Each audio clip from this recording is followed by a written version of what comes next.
ఓం నమ శివాయ. ఓం శ్రీ గురుభ్యో నమః. ఓం శ్రీ మాత్రే నమః. అందరికీ నమస్కారం అండి. ప్రతిరోజు రాశి ఫలాలు తెలుసుకోవడానికి ప్లీజ్ మన ఛానల్ని సబ్స్క్రైబ్ చేయండి.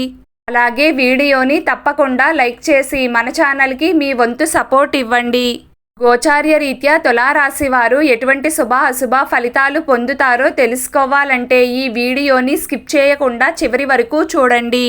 తులారాశి వారు ఈ రోజున చాలా వరకు బ్రహ్మాండమైన శుభ ఫలితాలనే అందుకుంటారు. ఈ రోజున ఉండే గోచారం మాత్రం మీకు ఖచ్చితంగా అంతో ఇంతో మేలు చేస్తుంది.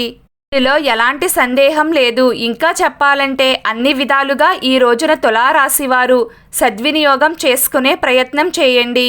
ముఖ్యంగా ఉద్యోగ ప్రయత్నాలు చేస్తున్న వారికి, పార్ట్ టైం జాబ్ల కోసం వెతుకుతున్న వారికి, ఉద్యోగంలో ప్రగతి కోసం ప్రయత్నాలు చేస్తున్న వారికి, దీర్ఘకాలిక వ్యాధులతో బాధపడుతున్నవారు, డాక్టర్ను సంప్రదించడానికి, నూతనమైన నిర్ణయాలు తీసుకోవడానికి, ఎదుటివారిని ఒప్పించడానికి చేసే ప్రయత్నాలకు, లోన్స్కి సంబంధించిన పనులను ముందుకు తీసుకువెళ్ళడానికి, బ్యాంకు పనులకు, రిజిస్ట్రేషన్ పనులకు, ఇలా అన్నింటికీ ఈ రోజున ఉండే కాలం చాలా చక్కగా అనుకూలిస్తుంది.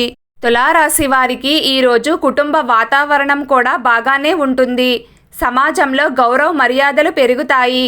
ఆర్థికపరమైన అంశాల పట్ల చర్చలు జరపడానికి ఈ రోజున ఉండే కాలం అనుకూలమైన సమయం అవుతుంది. మీటింగ్స్ అన్నీ విజయవంతం అవుతాయి. ఉద్యోగస్తులకు మరియు వ్యాపారస్తులకు లాభదాయకంగా ఉంటుంది. అమ్మకాలు మరియు లావాదేవీలు ముందంజలో కొనసాగుతాయి. తులారాశి వారికి ఈ రోజున గతంలో నెలకొని ఉన్న సమస్యలు పరిష్కారమయ్యే అవకాశం ఉంది. ఈ రోజున ఉండే కాలం శత్రువులను ముప్పు తిప్పలు పెట్టడానికి బాగా అనుకూలిస్తుంది. న్యాయవాదులను సంప్రదించడానికి, కోర్టు సమస్యల పరిష్కారానికి, మీరంటే ఏంటో శత్రువుకి రుచి చూపించడానికి, ఇలాంటి వాటికి ఈ రోజున ఉన్న సమయం చక్కగా సహకరిస్తుంది. ఈరోజు తులారాశి వారి అదృష్ట సంఖ్య 8. ఈరోజు తులారాశి వారి అదృష్ట రంగు నీలం రంగు.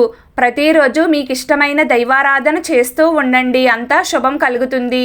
ఈ వీడియో మీకు నచ్చినట్లయితే ప్లీజ్ లైక్ చేయడం మర్చిపోకండి. అలాగే ప్రతిరోజు రాశి ఫలాలు తెలుసుకోవడానికి మన ఛానల్ని సబ్స్క్రైబ్ చేయండి. నమస్కారం.